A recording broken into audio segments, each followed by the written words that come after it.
Hello students, we are starting the chapter 10, light reflection and refraction, right? Light reflection and refraction. Reflection. You have studied in the 7th and 8th standard also. Reflection. When the ray of light is striking on an object, after striking, that will comes into the same medium, then the phenomena is called as a reflection of light. This phenomena is called as a reflection of light. When the ray of light is coming towards the object, after striking on that object, it will goes into the same medium, that is called as a reflection.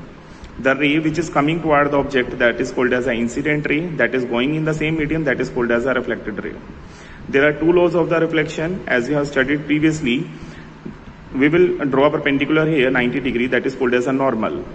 Then in between the angle of the normal and the incident ray, that is called as angle of incidence, and in between the normal and the reflected ray, that is the angle of reflection. This angle I is equal to angle R by the first law of reflection. And same incident ray, normal and reflected ray all lies in the same plane, that is the laws of reflection. The reflection obeys by the spherical mirrors and refraction obeys by the lenses. So we have to study the reflection. After that reflection, we will study the spherical mirrors. What are the mirrors? Right? Next is mirrors. What are the spherical mirrors? Spherical mirrors are those whose reflecting surface is curved inward or outward. Then that is called as a reflecting or a spherical mirror. Spherical mirror, either it will be inward and outward. Right? So, for example, we have a spoon. The blurred part, that is the reflecting surface, that will be the convex type, and the indulged part, that is called as a reflecting surface of the concave type. So, this is a concave mirror, that whose reflecting surface is inward and whose reflecting surface is outward, then it will be called as a convex mirror. The concave mirror is called as a converging mirror, and convex mirror is called as a diverging mirror. Right? We will study why these are called as a converging and diverging. Right? So, curved inward, concave, curved outward, that is a convex mirror. Now, we will study some basic terminology related to the mirror. Like, this is a mirror, this is a concave mirror, and this complete part of this mirror is called as a aperture. Aperture of the mirror. This aperture, let's suppose this is M, this is N. This Mn diameter is called as the aperture of the mirror. The central part of the aperture or a mirror is called as a pole, represented by P. The ray of the light or a line which is crossing towards the pole, or an imaginary line which is crosses towards the pole, that line is called as a principal axis. That line is called as a principal axis. This is a part of the sphere, so that's why it is called as a spherical mirror. The spherical mirror, and each sphere has a center. Each sphere has a center. That center is called as a center of curvature. That center is called as a center of curvature. Now, when the ray of light is reflecting on the mirror, then after reflection, it will cross at a point on a principal axis. That point is called as a focus. That point is called as a focus. The value or a distance between the C to P, center to pole, is called as a radius of curvature. And from focus to pole, it is called as a focal length.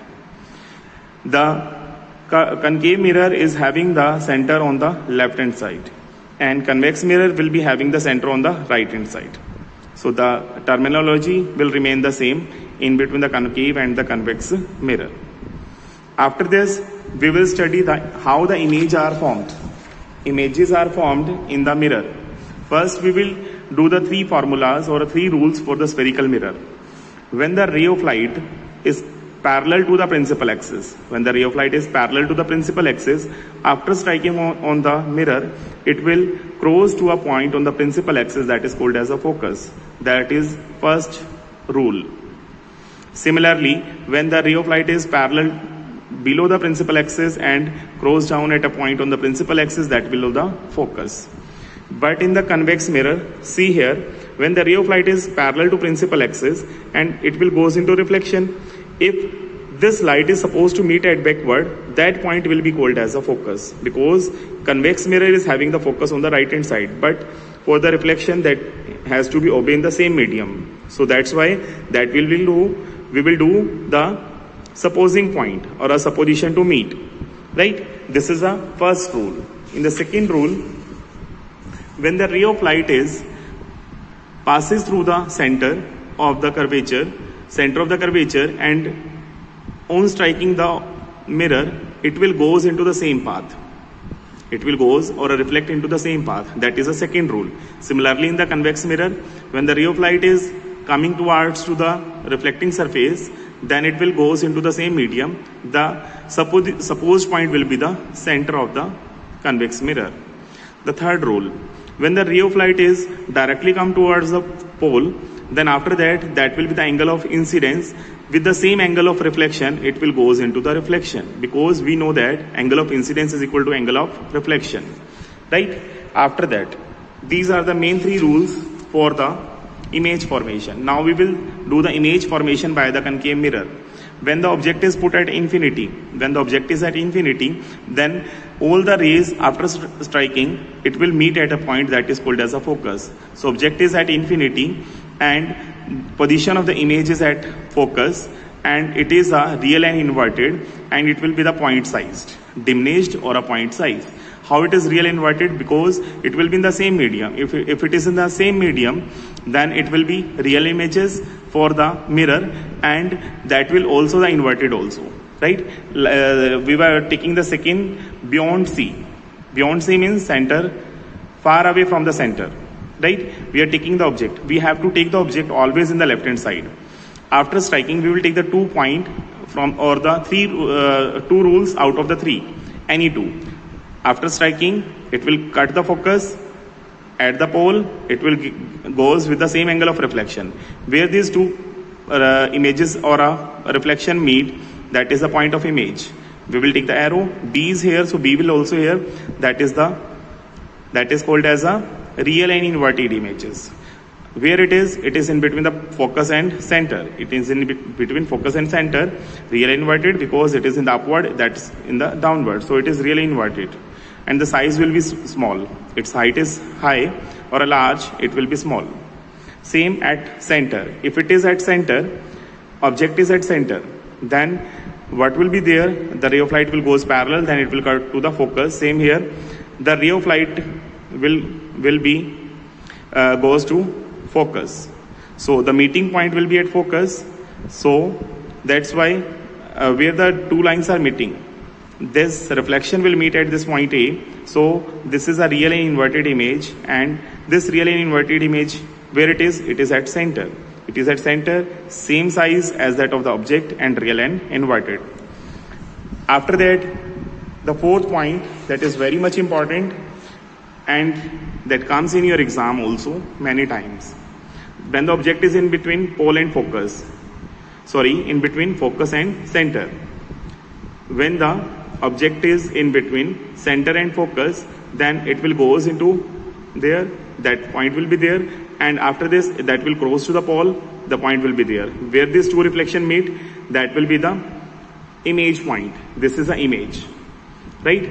This is enlarged image as compared with the object, enlarged. After that, it is beyond C. Image will be beyond C. Nature is real inverted. Again, when the object is in between, object is at focus. When the object is at focus, then we will get the position at infinity. Image will not meet or reflection will not meet at each other. Then it will be at infinity and highly enlarged image will get. That again, it is a very much important point when the object is in between pole and focus. That is special case where we are getting the image as a real inverted. Not real inverted, that will be the virtual erect. So what we are taking in between the pole and focus, that will comes across here, same here, that will goes to pole and that will goes here. You may see that distance is very much large and it is going very narrow. If you are going to supposed to meet, then at the meeting point will be A, that will be the point of image. We are getting the enlarged image and the image is really inverted because it is in the another medium. This is a medium of the reflection. This is another medium of that there is not reflection. So the image will be virtual and direct, and size will be enlarged. So you have to revise this topic, right? Goodbye.